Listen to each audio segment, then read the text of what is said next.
And welcome back to In the Can.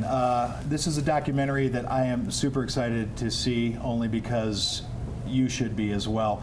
The film is called Kurt Cobain, Montage of Heck, and with me is director, writer, producer Brett Morgan. Brett, thanks for joining us. Thank you. Yeah, thanks for being here. I know you're super excited about this as well. You know, we were talking before we came on. Kurt Cobain is one of those characters, for lack of a better word, that really kind of transcends generation. He transcends time or where you're from or background or any of that thing.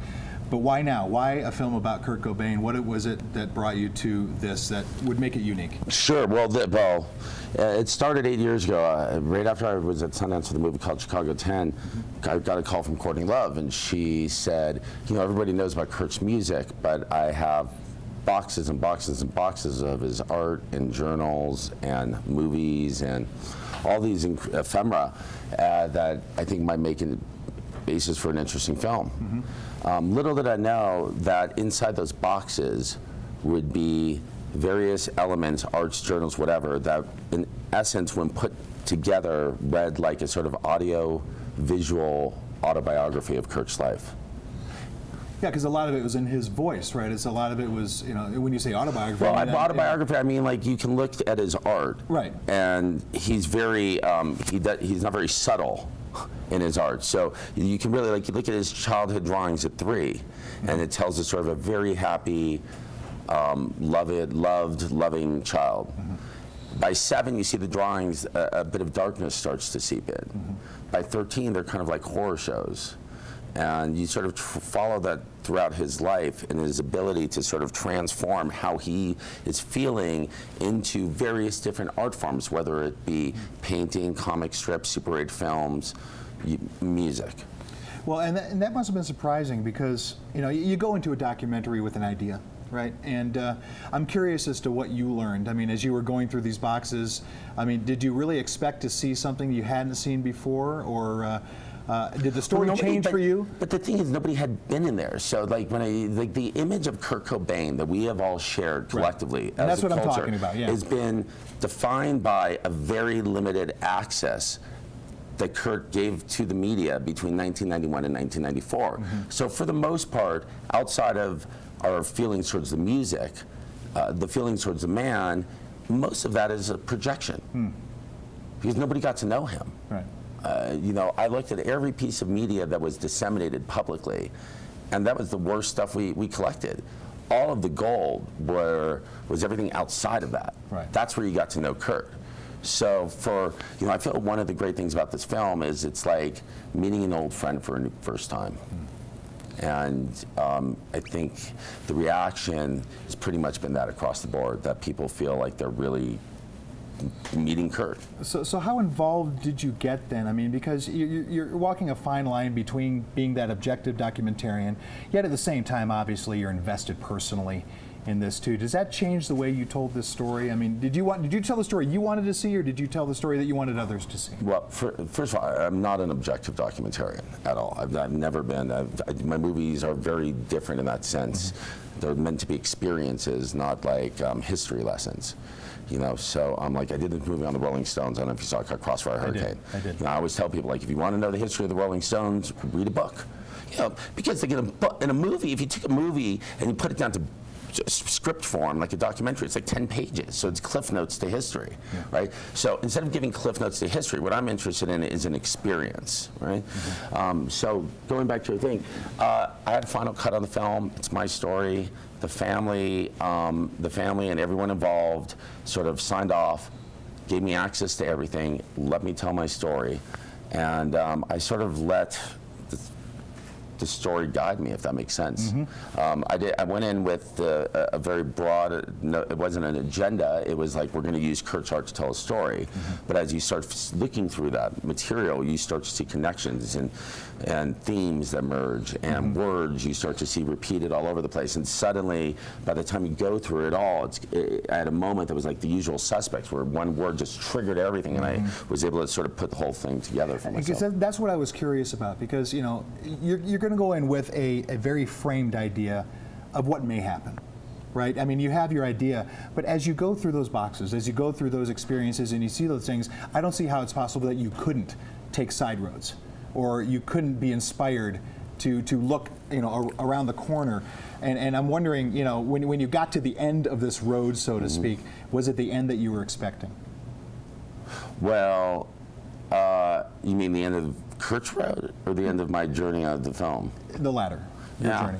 Yeah, I listen, we try to do something that I don't think has ever been done in this type of movie, which is essentially make a documentary that's an interior journey of this man's life through the journey, it's his interior journey through life, and it's not about Nirvana's rise to fame or anything like that. It's very intimate and very personal, and I think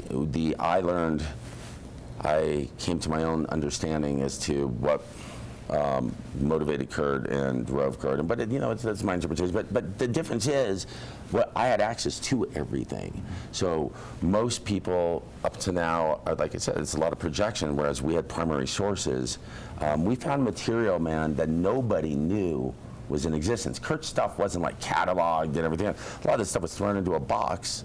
And we're opening these boxes, and like one box had 108 cassettes. And I opened up this box, they're unlabeled, they're unmarked, and so we started listening to everything. I find an audio autobiography that Kurt made, documenting a story about losing his virginity and the humiliation involved around it. And this was a performed piece of audio recording. Nobody knew when it was recorded. Nobody has been able to tell me. It's never been heard. Well, he didn't make it for anybody else. No, what he did was he wrote a story down in his journal, because I found that later, and then he went across his apartment, grabbed a microphone, and recorded it. And it's a story of his youth and how he became Kurt Cobain. It's remarkable. It's probably one of the most intimate pieces of audio in our film, and possibly, when you think of these type of movies, one of the most revealing pieces of media that one can access, because there was trauma associated with his attempt to lose his virginity that ricochets throughout his life. We found Kurt doing the Beatles and I Loved Her. Nobody knew about that. So this is like, in a way, the movie, beyond everything else, is like a candy box of like, you open it up and there's these like fragments and impressions of Kurt that, give you this insight into, this figure that we thought we all knew, but like I said, we're really starting to know now, and it's fascinating, man. And let me just say, the more you get to know him, the more you'll love him. Yeah.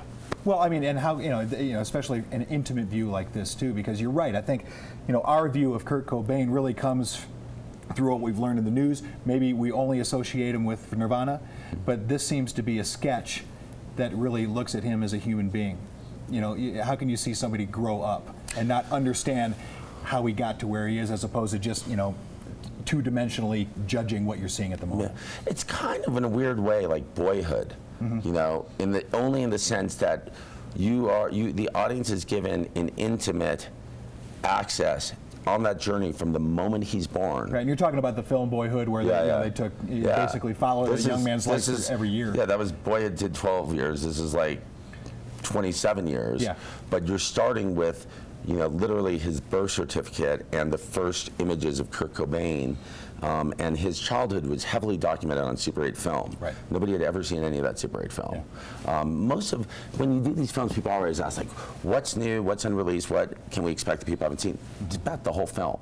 85% of it, maybe the first interviews on camera with Kurt's mom, first interviews with his father, first interviews with his sister, first time seeing Kurt's childhood home movies, first time seeing, it's just, there's about 40 minutes of Cobain's score that nobody's ever heard, and like I said to begin with, it was not meant to be like a VH1 documentary. It's like the Kurt Cobain experience, and you really get in his head, and it's scary, it's funny, and sexy, and above it all, if Kurt looked like me, the film wouldn't be that interesting. But Kurt Cobain is like one of the most beautiful men of icons of the last 30 or 40 years. So you get watching that alone is like.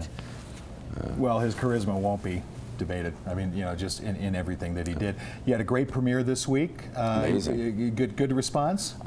Best response of my life. And you've been here for a while. I've been here for 16 years, Yeah. and this film, when the response has been, you know, all the, you know, yesterday Rolling Stone and NME basically said it was like the most intimate rock and roll documentary you'll ever see in your life, and it's just like all the press has been ridiculous, and we're really excited that people have responded, because it's a different type of movie, and that's always has an inherent danger to it. Sure. You know what I mean? Like, anyways. Yeah, but the dangerous ones are the good ones, and I think That's I'm. what they say about me. That's as they say about you. Well, see, that's why I say you're inexorably tied to this film. You'll never get away from it. Kurt Cobain, Montage of Heck, playing here at the Sundance Film Festival. Congratulations. Good luck this week. I know you're going to stick around for a while. You actually got some local roots here now. So, Local roots in Oakley, man. Absolutely. Brett Morgan is our director, writer, Thank you. producer. He parks the cars, he caters, he does everything. We got more in the can coming up after this. Stay tuned.